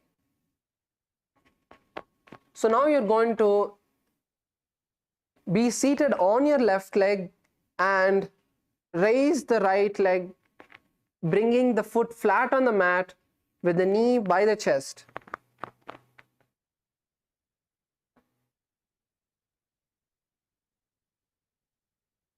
So bring your heels as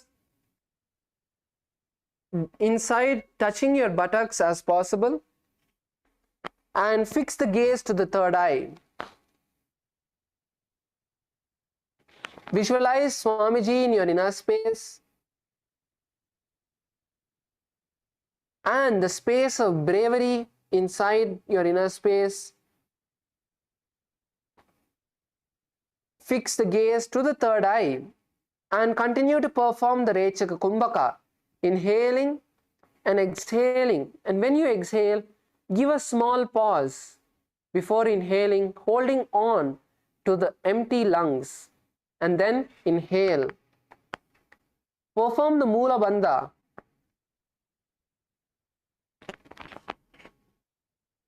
And hold the japa Om Nithyananda Paramashivoham.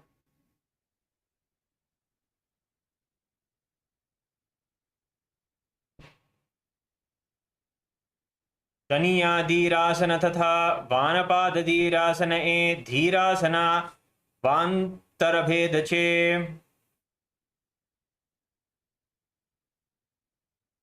Now we move into Dakshina Swasa Gamanasana. So in Dakshina Swasa Gamanasana,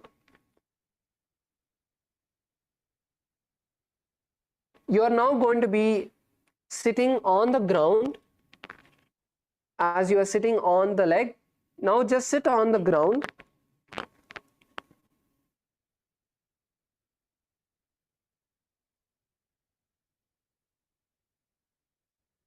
Now bring the knee which was raised towards the buttocks and bring the other heel by the side of the foot.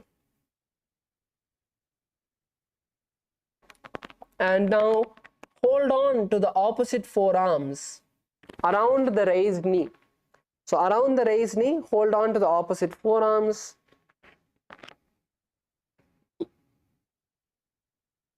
And fix your gaze at the tip of the nose.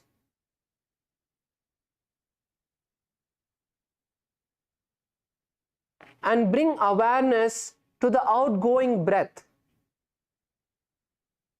Bring awareness to the outgoing breath as you inhale and then exhale. When you're exhaling, bring awareness to the outgoing breath. And after you exhale, hold the breath. Hold your lungs empty as long as you can and then inhale. Perform the Mula Bandha and the Japa Om Nithyananda Paramashivoham.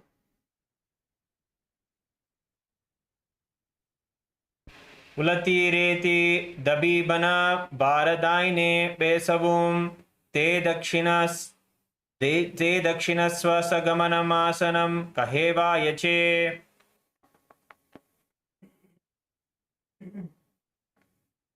Now switch the legs. So the leg which was raised, sit on that leg and raise the opposite leg, placing the foot flat on the ground with the knee by the chest into Vamapada Dhirasana. Keep your hands on the respective knees and fix your gaze at the third eye. Visualize the space and state of bravery.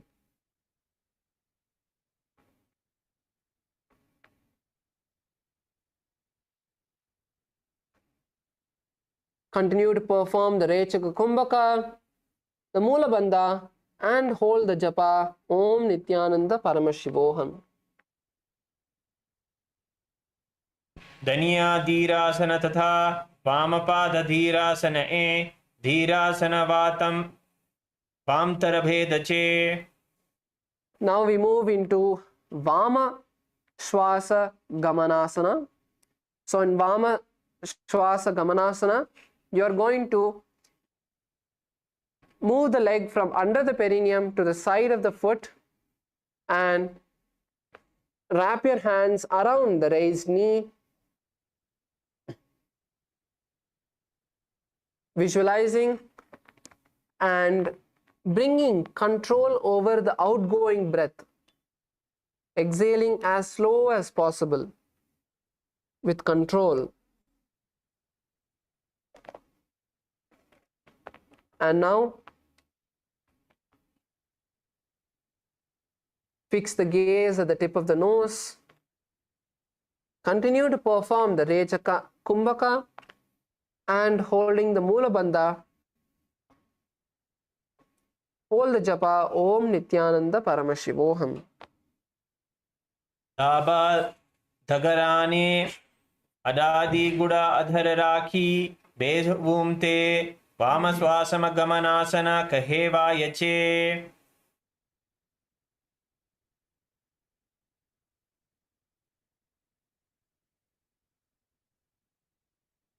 Now we move into Pashasana.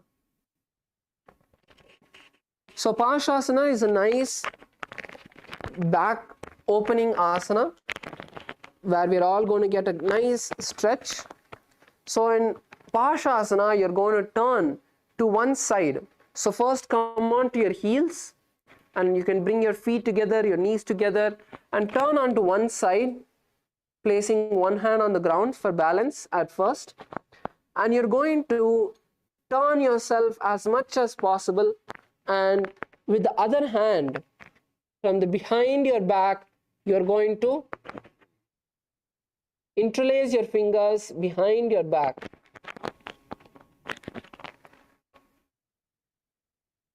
So to make this asana easy, first all of us can put our hand around one knee alone. So put your hand around one knee alone and with the other hand interlace your hand behind the back.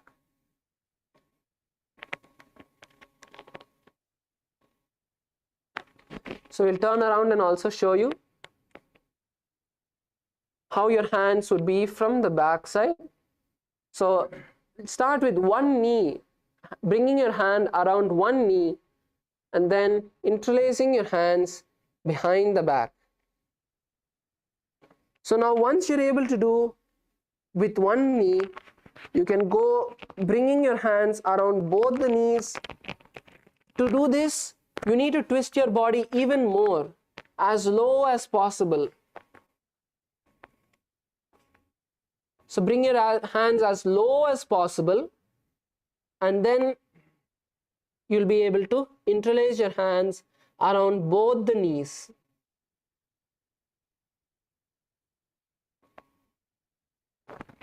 So let's take a moment to nicely twist our body to one side. So nicely twist your body, interlace the hands behind the back. So if you're finding it difficult, then before even you interlace your fingers, to first get the twist of your body, to first twist your body nicely, place one hand on the ground, place the other hand on the side and push yourself. Push yourself with the elbow. Push yourself and turn back. This will first open out and nicely twist your body.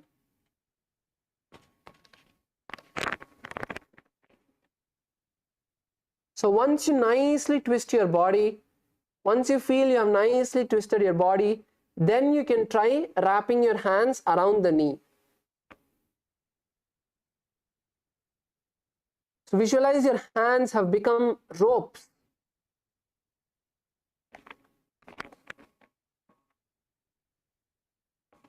Visualize your hands have become rope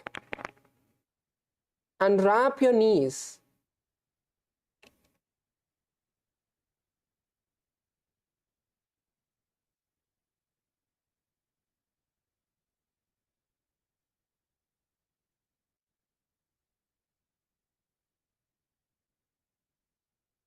So wrap your knees nicely around the back, visualizing your hands have become rope. Continue to perform the japa Om Nithyananda Paramashivoham in your inner space. पादतले भूमौ निधाय जानि उरसि निधाय विपरीतहस्ताभ्याम् उरुसहितजङ्घे निबध्य तिष्ठेत् पशासनं भवति. Yes, and now from the same position, so if you did on the right, then go to the left and once again twist your body as much as you can. First, nicely give yourself a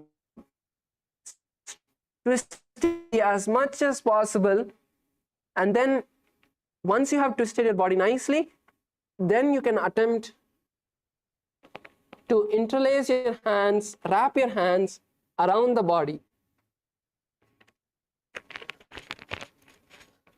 You can start with one leg and then wrap your hands over both the legs. Fix your gaze at the tip of the nose.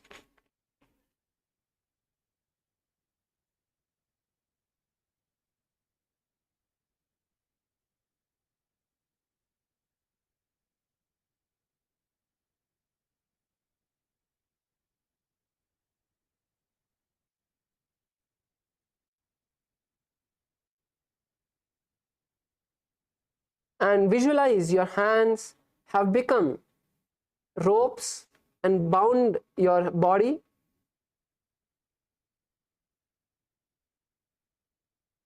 Continue to hold the japa Om Nithyananda Paramashivoham.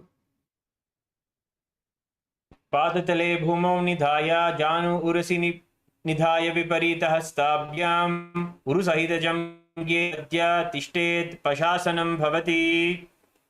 Yes, now you can relax and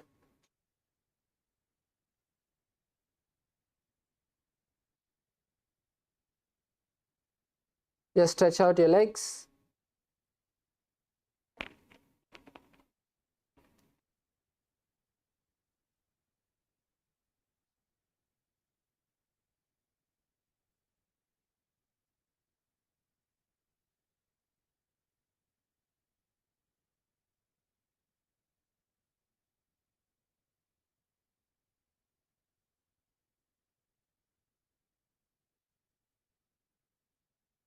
So now we move into the next asana, Simha Rupakasana.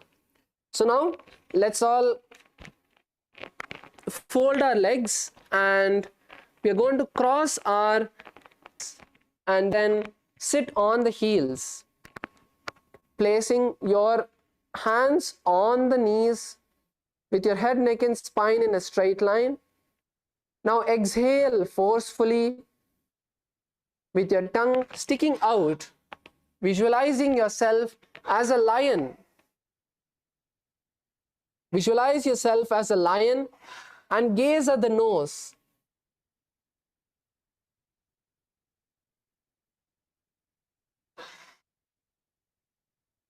Perform the japa Om Nithyananda Paramashivoham. सीवनीं गुल्पदेशेभ्यो पीड्य वृत्क्रमेण तु प्रसार्य जानुनोर्हस्तावासनं सिंहरूपकम्. Relax. You can all relax. Continue to be seated in the same position, but you can stop the exhalation. Now we move into Guptasana with our legs continuing to be crossed behind. Just sit with the hands rested on the knees and fix your gaze to the tip of the nose. Visualize Swamiji in your inner space and perform the Sahaja Kumbhaka, which is just the simple breathing, inhaling and exhaling with awareness, and hold the japa Om Nithyananda Paramashivoham. जानुर्वोरन्तरे पादौ कृत्वा पादौ च गोपयेत् पादौ परिच संस्थाप्य बुडं गुप्तासनं विदुः.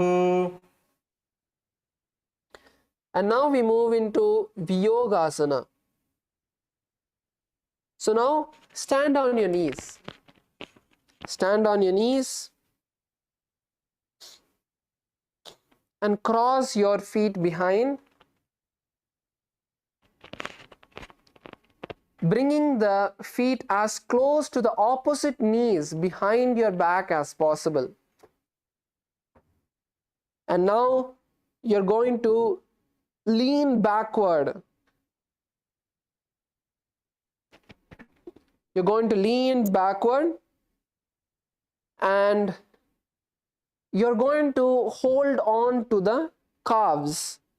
You're going to hold on to your calves with the fingers inside and the thumbs outward.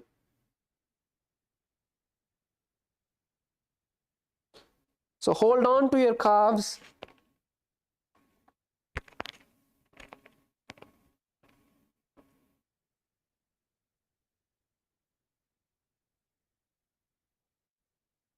Visualize Swamiji in your inner space and visualize that Swamiji is removing all of the pain and suffering from your being.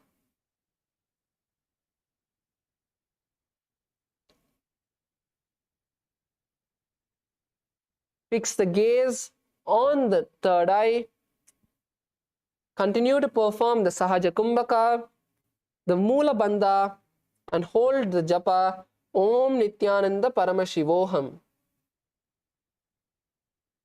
गोडाम वामो उभय होई गोड़ा आदि राखे डोई तची बाद के पानी रहावे फनो वाम गोड़ा दिगिलावे. The next is Harinasana. Continue to be seated, standing on your knees. Continue to stand on your knees. Uncross the legs. Bring the knees as close together as possible.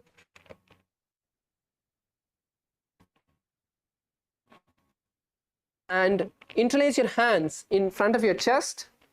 So now you're going to jump like a deer. You're going to, from this position, you're going to kick your legs up, visualizing a deer jumping. So with the heels, you're going to try to touch your buttocks.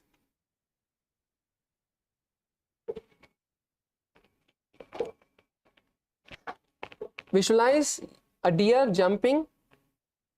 Keep the balance. Keep the balance as you perform this asana. Do this again and again and continue to hold the Moola Bandha, perform the Sahaja Kumbhaka and the japa Om Nithyananda Paramashivoham.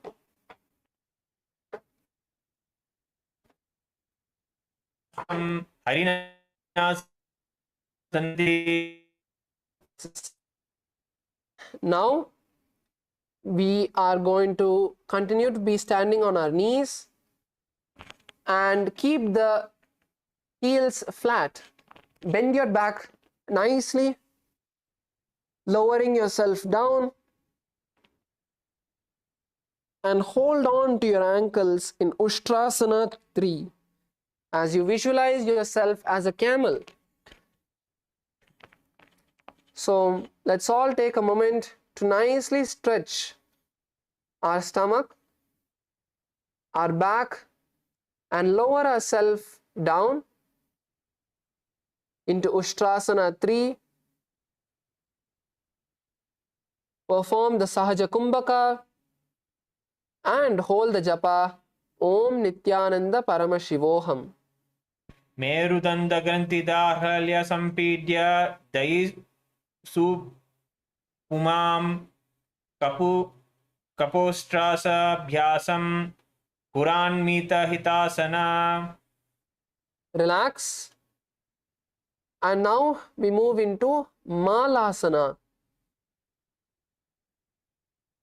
So in Malasana, let's all now come to a seated position.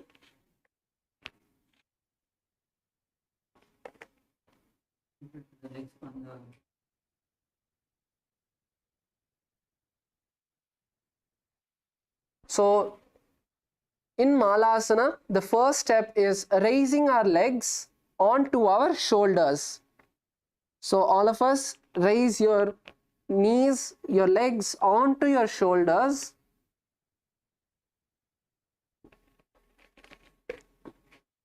Nice and high. And place your palms flat on the ground. opening them nice and wide.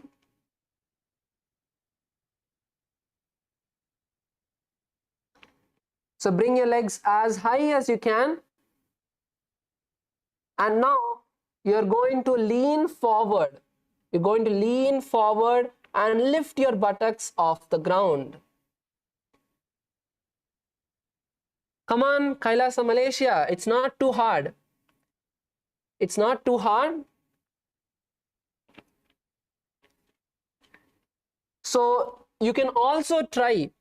You can also try to first stand up. So you can also try this method. All of you can stand up. Lower your body down. Lower your body down with your hands under, bringing the hands under, and then sit on your hands. So we'll show a close-up of this once again. The Acharya is going to stand up now.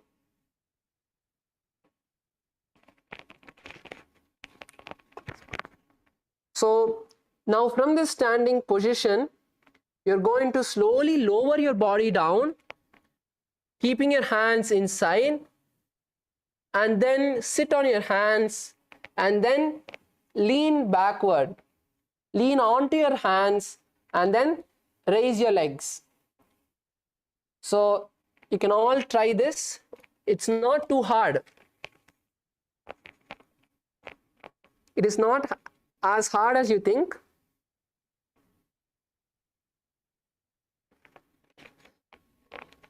Let's all take a moment to try this. Come on, Kailasa, Malaysia.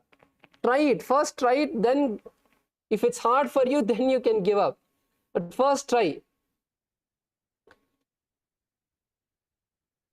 And go slow. Don't be too fast. Nandakumaraya, நீங்க ரொம்ப சீக்கிரமா பண்றீங்க. அத விழுந்துட்டீங்க. மெதுவா பண்ணுங்க. உங்க கை வந்து நல்லா ஸ்ட்ராங்கா இருக்கான்னு பாருங்க. உங்க கால் வந்து கிரிப்பா இருக்கான்னு பாருங்க. அதுக்கப்புறம் மெதுவா கொஞ்சம் பின்னாடி சாஞ்சிங்கன்னா உங்க காலும் மெதுவா தூக்கணும். மெதுவா தூக்கிட்டு அதுக்கப்புறம் நீங்க வந்து காத்துல இருப்பீங்க. உங்க கால் காத்துல இருக்கும். உங்க மொத்த பாடியோட வெயிட்டும் உங்க கை மேல இருக்கும். So do it slowly. So get into this asana slowly and lift your legs, visualizing that your legs have become a mala, a necklace around you. Perform the Sahaja Kumbhaka and hold the japa Om Nithyananda Paramashivoham. हस्ताभ्याम् अवनीमवस्तभ्या स्कन्धयो जानुनी संस्थाप्य पाष्णिम् उरसि निधाय तिष्ठत् मालासनं भवति. Good. We have a few participants who are able to do it. Good. So now we move into the first karana of the Tritiya Vinyasa Krama of this third sequence, which is Gangavatarana Karana. So in Gangavatarana Karana, we're all going to first get into a standing position. Everyone please stand up. So now from this standing position, you're going to arch your back forward. You're going to bend your back forward, placing your hands on the ground. And then once you bring your hands on the ground, you can walk your legs backward, bringing your stomach onto the mat, and then lift your legs and come onto your stomach, and then lift your legs off the ground.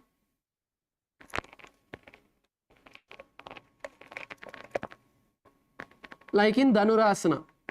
So we'll show it to you once again.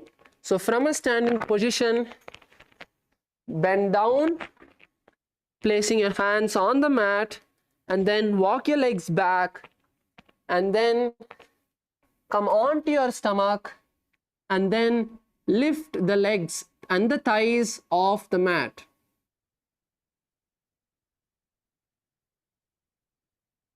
With the hands on the ground. and your head will also be raised up. So this is the Ganga Avatarana Karana. Let's all perform it once more. Let's all stand up, lean down and forward, and then slowly walk your legs down. It should be a graceful motion. So nice and graceful. Lower your stomach onto the ground. Paramyogaya, you're not lowering your stomach onto the ground. Your entire stomach onto the ground, and then raise your thighs off the ground and your head up with the hands on the mat. So this is the Gangavatara Karana. So now we move into the next asana. Let's all come into a seated position, which is Narasana.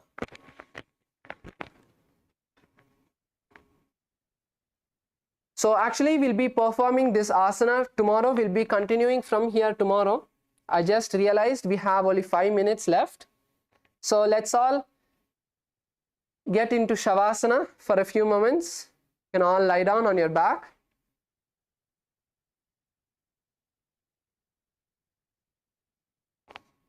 Let's all take a moment to lie down on our back, completely relax the body.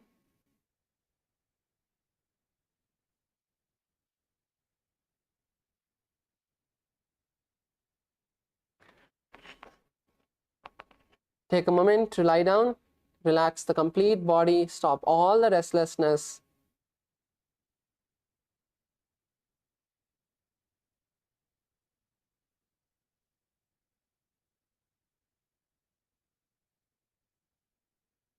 Completely relax.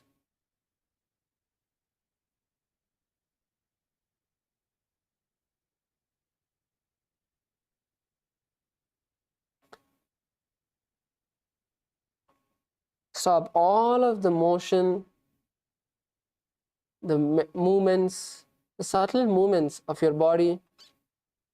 Just relax.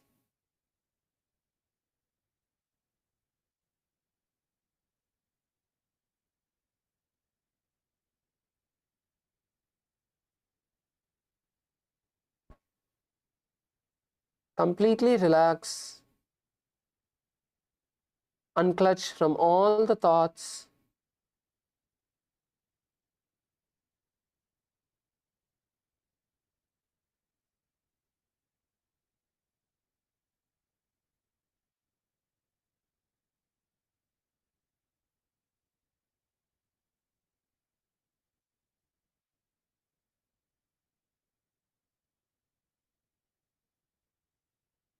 In whichever area you are having pain, bring the awareness to those points and completely relax them. Just relax those muscles.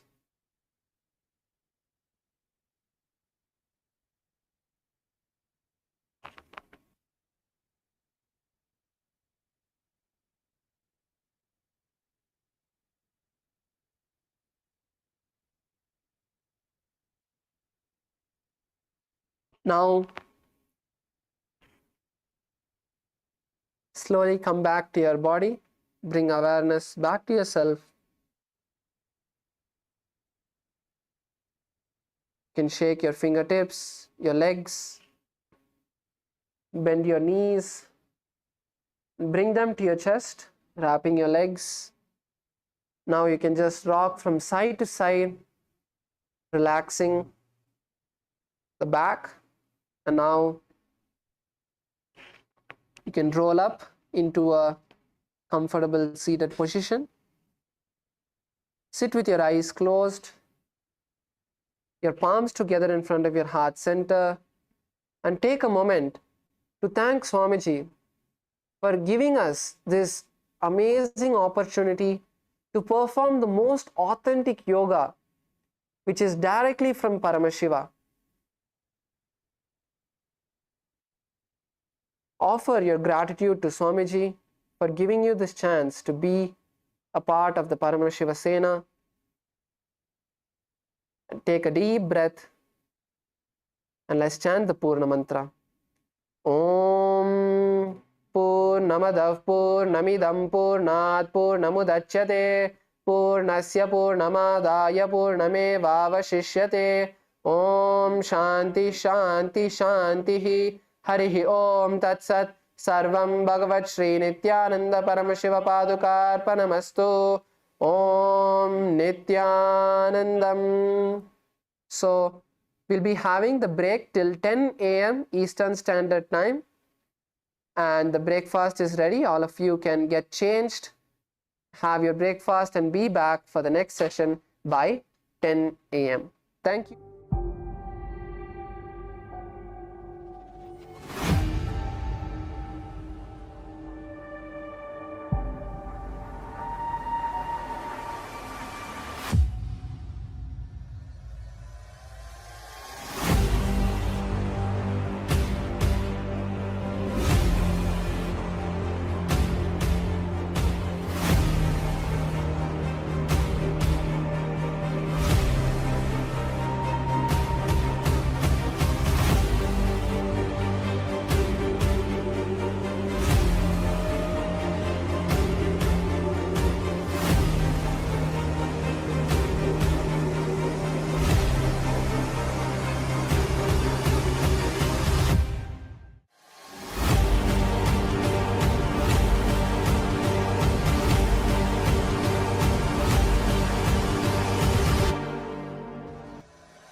ॐ नित्यानन्द परमशिवोऽहम् ॐ नित्यानन्द परमशिवोऽहम्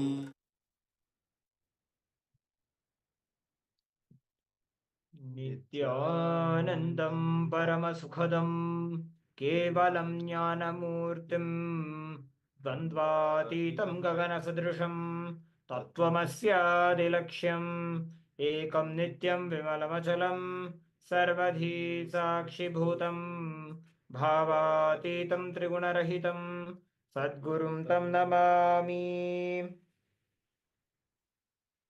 Yes, Nithyanam, and welcome back to all the participants for another day of the Paramashivoham. And we're very glad to have you all again here today for today's session. And we hope that you all enjoyed the yoga session as well, going through this powerful sequence of the Dvitiya Vinyasa Krama. And with this, we are all ready now in the best state for attending today's sessions. And today, So Swamiji beautifully says that through yoga, we prepare our body for enlightenment. Swamiji says giving the enlightenment itself is just a very easy job for me. Means Swamiji says this, that giving the enlightenment experience to us is something very easy for him. But for our body to be able to hold that experience and continue radiating it. That's what Swamiji recently said by that our body we need to build the competence for being able to hold the experience that is given by Swamiji and radiate it as Paramashivatva. So through the Dvitiya Vinyasa Krama, through this Nithyananda Yoga, we are building the competence for our body to be able to hold that experience and radiate the Paramashivatva. So having now, all of us are in a high state of consciousness that literally our whole body is infused with Kundalini energy now. So now let us begin with the power manifestation. yes. So as usual, we'll be starting with the third eye reading. So you request the participants to tie the blindfold. We'll be entering into the power manifestation.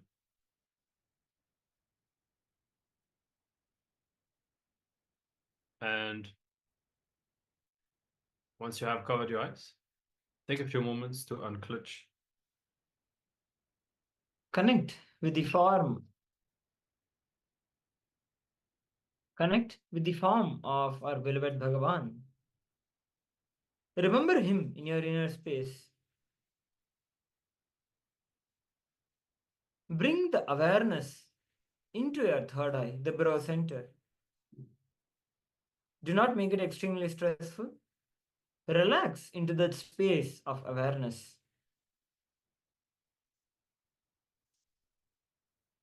Any form of restlessness, resistance, incompletion that you are experiencing, drop it at Swamiji's feet. Just by remembering Swamiji, all of us are liberated from our patterns, incompletions. Remember him in your inner space intensely as you start chanting the Mahavakya now. Om Nithyananda Paramashivoham. Om Nithyananda Paramashivoham. Om Nithyananda Paramashivoham.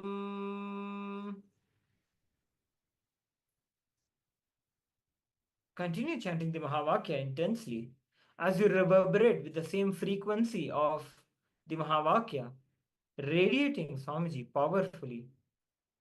We will now be projecting the image for all of you.